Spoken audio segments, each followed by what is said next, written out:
Yo, salut les gars.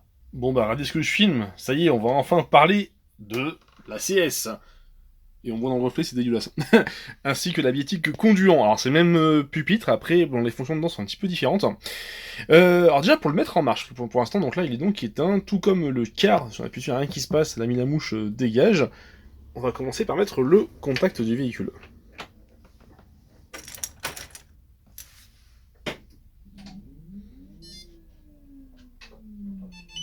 Voilà, donc là, il va démarrer. Alors, là, dans cette partie-là, je vais vraiment vous montrer que les fonctions de base de l'ACS, donc comment le mettre en marche, comment faire sa prise de service, faire une vente simple et faire une fin de service. Voilà, donc cette partie 1. Après, ensuite, en partie, d'ici, je pense, quelques semaines, je ferai une partie 2 plus détaillée pour vous montrer un peu toutes les fonctions, en fait, de l'ACS, tout ce qui est les fonctions de maintenance, les fonctions cachées, comment faire une vente avec un support donc magnétique, donc une carte, en fait, une carte client tout simplement. Faire une vente par carte bleue, bref, on verra tout ce qui est en détail après dans une seconde vidéo.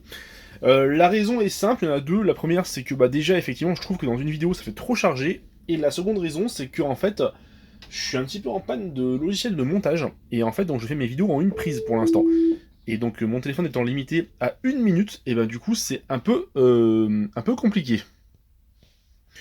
Voilà, donc là, faut le laisser démarrer. Donc bon, là, c'est un petit peu long. Faut pas être pressé avec la CS. Par défaut, c'est vrai que, mine de rien, nous, sur le réseau 36R, c'est un appareil qu'on a commencé à voir arriver dans les années 2000, 2011, 2012, je crois, si je dis pas de bêtises.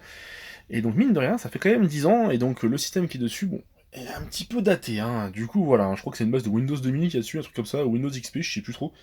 Et c'est un peu longué. Voilà. Donc là, il nous propose de démarrer le service. Ce bouton-là, on verra ça dans la vidéo partie 2. Hein, voilà, voilà.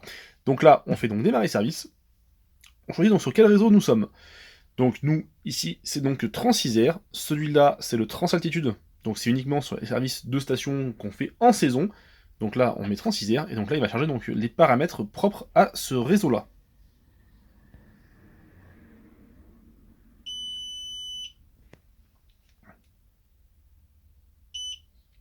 Bah tiens, pendant qu'il charge, moi je vais souffler dans mon...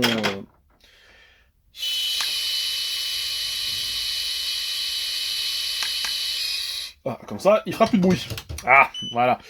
Donc là, il demande le numéro exploitant agent. Donc ça, en fait, c'est un numéro qui est donc par défaut dans la CS, qui correspond donc au numéro donc, de l'entreprise. Ici, les VFD, donc 94. Donc c'est un numéro qui est par défaut, qui est déjà enregistré donc dans la CS, donc il n'y a pas à le modifier. Du moins, pas chez nous. Après, tout dépend des transporteurs, évidemment. Donc là, on fait OK. Ensuite, le numéro d'agent. C'est notre numéro donc de matricule. Bon, je vous le cache pas, c'est un matricule, il n'y a pas de secret là-dessus. Hop, après, le code secret. Attention, ellipse. Donc le voilà, tac, et numéro de service. Donc nous, au VFD, ce numéro de service-là, donc il n'a pas d'importance. Il y a des transporteurs qui le demandent, dans ces cas-là, c'est souvent écrit sur la feuille de route. Donc moi, souvent, je laisse le numéro de base défiler. Après, on peut mettre le numéro de la ligne, mais bon, c'est vrai que ça n'a pas d'importance particulière, en fait. Donc du coup, on fait, mettons, on va mettre 3000, par exemple, ça n'a pas d'importance. Et on arrive enfin au menu principal du service. Donc là, maintenant, on va ouvrir notre course. Alors la course, il faut savoir que pour l'ouvrir, il faut l'ouvrir en étant au début de la ligne. Donc là, par exemple, vous voyez, là je suis garé en coupure en haut-le-pied.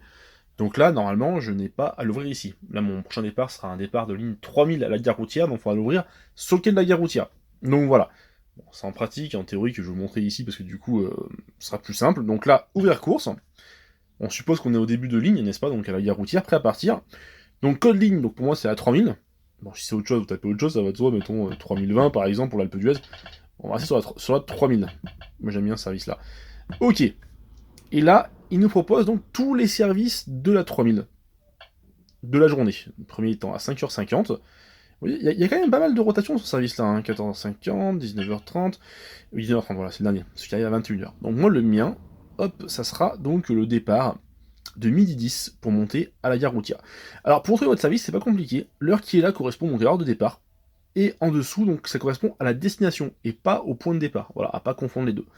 Si un jour vous avez un doute, parce qu'il y a deux services qui ont la même heure. Alors là, je sais pas s'il y en a sur celui-là. Et il y en a pas. Bon, après, ça peut arriver qu'il y ait deux départs à la même heure, hein, qu'on ait deux départs à 11h par exemple. Dans ces cas-là, il faut prendre votre feuille de route, et dessus vous trouverez donc le numéro du service, voilà, qui est là. Donc moi tout à l'heure je vais faire le service 01-9. Voilà. Certains transporteurs appelleraient ça le numéro de voiture. Bon, chez VFD, c'est le numéro de service. Donc du coup, voilà. Donc là, on lance notre service, il s'ouvre, et là, on est prêt à partir. Alors, il me reste plus que 5 minutes de vidéo, donc du coup, je vais faire vite. Donc, on peut faire défiler les arrêts ici, avec ce bouton-là. Attention, on peut les faire avancer, mais on ne peut pas revenir en arrière. Enfin, du moins, pas simplement, on verra ça plus tard. L'avantage de le faire avancer, c'est que des fois, le système GPS peut bugger, et dans ce cas-là, vous pouvez vous-même avancer sur les arrêts.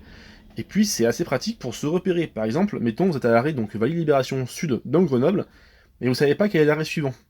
Vous appuyez là, hop, vous avez la réponse. Ensuite, ici, on sait dans quel sens on est, donc là, on est sur un sens retour, on remonte sur Loisan. Voilà, donc notre numéro d'itinéraire et de course, numéro de voiture, numéro de ligne.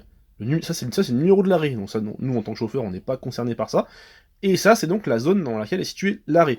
À 3000, il faut savoir qu'elle est comportée de 3 zones. La zone A, la B qui est virtuelle parce que en fait c'est une zone dans laquelle on ne passe plus, et ensuite la zone C. Voilà, c'est par rapport à la tarification, mais ça on verra plus tard. Du coup voilà, donc faire une vente simple, donc on peut la faire donc ici avec les raccourcis, donc ça, cela, c'est uniquement des titres faits sur support magnétique, parce qu'ils donnent droit à des réductions. Et nous, là, on fait une vente classique, donc une vente avec un ticket de papier. Donc ce sera un ticket papier avec le raccourci qui est ici, ou par la vente qui est là. Donc papier. Donc là, pareil, il faut redire sur quel réseau on fait une vente. Donc nous, c'est toujours Transisair. Là, faut pas se tromper, parce qu'une fois, je l'ai fait par erreur, et ça a fait un bordel monstrueux. Donc Transisair.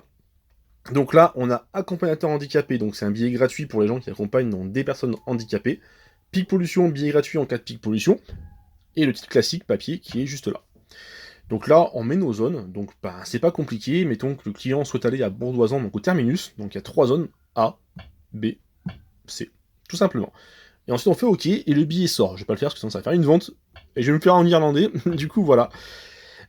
Pour les ventes de base, la fonction lecture qui est ici permet, si mettons un client souhaite savoir quel abonnement il a sur sa carte, combien de trajets il lui reste par exemple, et on fait lecture, on passe la carte ici, donc voilà, et on a donc un récap qui apparaît sur l'écran avec tous les trajets restants, le nombre de zones et tout, et on peut également l'imprimer pour le donner au client. C'est assez pratique aussi.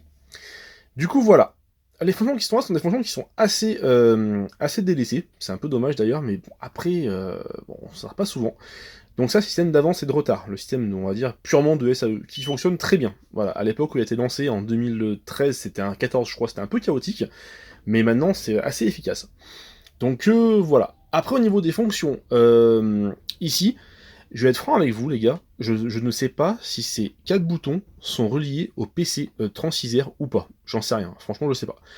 Alors moi des fois je m'en sers, notamment des deux qui sont là. Donc par exemple, mettons, en ce moment il y a des travaux donc, sur la commune de Gavé. Donc nous on ne passe pas par Gavé, on prend la déviation. Et là je mets le bouton donc déviation pour confirmer en fait que je ne suis pas sur la route normale de ma ligne. Et je mets aussi ce bouton-là, surcharge, quand dans mon car je suis plein et qu'il n'y a plus de place assise pour signaler au PC que je suis plein. Voilà, donc maintenant on va dire qu'on arrive à Bourdoisan, on a fini notre service, on est au terminus tout simplement. Donc là on ferme notre course, tout simplement, et on peut ouvrir à nouveau donc la suivante. Et maintenant, admettons, on arrive le soir au dépôt, fin de service, ça y est, c'est fini, on est fatigué, voilà, il est 20h. Donc là, terminus comme tout à l'heure, on ferme la course, et ensuite, arrivé sur le parking du dépôt, on ferme le service. Hop, ici. L'ACS va nous sortir un ticket, donc récap donc, du service, avec toutes nos ventes, nos différents services, taille des cours, taille des ventes, voilà. Et ici, on va retrouver donc les infos de base qu'on a rentrées au début. Voilà, la compagnie, quel réseau, notre matricule, donc tout est dessus. Tout est là. Et ça, donc, c'est à remettre le soir à l'exploitation. Alors nous, au VFD, la règle, c'est que s'il n'y a pas de vente, ça part à la poubelle. Par contre, s'il y a des ventes, il faut penser à le rendre. Voilà, pour que ça soit comptabilisé. Alors, même si ça se fait de moins en moins, parce que maintenant, tout est transféré directement donc, à l'exploitation. Mais c'est quand même bien d'avoir les tickets avec soi pour les remettre en main propre. Donc voilà les gars, c'est la fin de la vidéo, j'espère qu'elle vous a plu. Dites-moi quand même en commentaire si ça vous a plu ou pas. Je suis toujours preneur des critiques. Et, ça y est, le AD qui se remet en marche. Et moi je vous dis à très vite pour la prochaine vidéo, et si ça vous plaît, je vous ferai une partie 2 assez rapidement. pour voir toutes les fonctions cachées de la CS. Allez, à plus!